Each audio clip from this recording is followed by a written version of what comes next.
In 1832, Prince Otto of Bavaria, only 16 years old, embarks on a journey from Munich to Athens. What sounds like the vacation trip of a European nobleman was in fact a journey to a new homeland and to his own kingdom. Greece, which only a few years before had been able to win its independence from the Ottoman Empire, awaited him, and he was to become king of all Greeks and lead the kingdom into a golden future. But how did it come about that the Greeks wanted a monarchical head for their country, which is considered the cradle of democracy, and why did a Bavarian, of all people, become king of Greece? We take a look at all these questions in today's video. The story begins in 1822, when the Greeks managed to gain their independence from the Ottoman Empire after centuries of foreign rule. They are supported by the great European powers France, Great Britain and Russia, for whom the Ottoman Empire had long been a thorn in the flesh. In addition, a new enthusiasm for ancient Greek broke out in Europe. Many saw it as the cradle of Europe, and in the rebellious Greeks the direct descendants of the ancient Hellenes. Formally, the new state of Greece was finally recognized internationally in 1830. However, Greece's first head of state, independence fighter Ioannis Kapodistrias, was assassinated only a short time later, causing riots to break out throughout the country and creating a power vacuum. The European powers were therefore afraid of a reconquest by the Ottomans, which is why they intervened themselves. They wanted the fortunes of Greece to be guided by someone from their own ranks and purposed to the Greek National Assembly that a European prince be elected king. And many Greeks at the time longed for a strong man who would bring calm to the chaos of the young state, so they accepted the offer.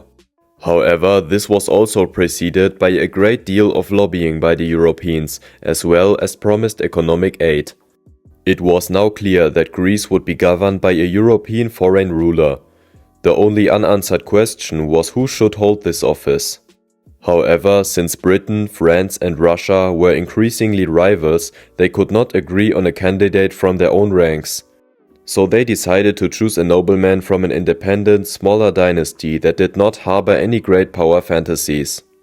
And so the choice fell on the Kingdom of Bavaria, a thoroughly respectable royal house, from which, however, no danger to the great powers emanated. The Bavarian king had good relations with London, Paris and St. Petersburg, and he was also an avowed lover of Greek culture. King Ludwig even had Munich equipped with numerous classicistic buildings to bring it closer to his dreams of an Athens on the Isar. He also changed the name of Bavaria, which was then written with an I, to Bayern with a Y, as we still write it today in German. The Greek letter underlined his devotion to the Greeks. And so the choice fell on the Wittelsbach family. And Ludwig immediately sent his only 16-year-old son to Athens as the new king of Greece. So, on the British frigate HMS Madagascar, young Otto reached Athens in 1832, where he was welcomed by thousands of joyful Greeks. But he himself and his entourage were astonished, since Athens at that time did not at all correspond to the romantic ideas of his father. Athens, like much of the rest of Greece, was completely destroyed and devastated, and the once mighty city of Athens had withered away to a small provincial town.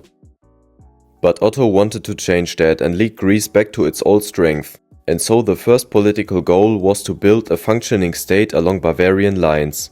He was not yet of age at the time, which is why a Bavarian Regency Council supported him and took over a large part of the government business. But the whole thing turned out to be more difficult than expected. The major European powers were very reluctant to grant loans, and in terms of foreign policy the country was completely dependent on them. And when he finally came of age and ruled himself, he did not seem to be the savior for the Greeks that many expected. He spent much of the money on prestige projects in Athens, including a massive palace where the Greek parliament meets today. It also quickly became clear that he would not tolerate any say from the Greeks. They were removed from all important offices, and he also did not marry a Greek but Amalie Maria, the Duchess of Oldenburg. Both refused to accept Orthodox Christianity, which is why the royal couple became increasingly unpopular among the population. The Greeks were now ruled by a Bavarian absolutist ruler instead of the Ottomans, which is why more and more uprisings formed. In 1843, one of these was brutally suppressed, but with the help of the Europeans, Otto was able to remain in office until 1862. Only then did a mass uprising occur, which was also supported by the Greek military, and as a result the Bavarian king was deposed. Otto and Amalie fled into exile to Bamberg, where they lived with a small Greek court until their death. There they kept Greek traditions, Greek robes were worn, and from 6 p.m. onwards they were allowed to speak exclusively in Greek. So he saw himself as king of the Greeks until his death, even if he was always very unpopular with them.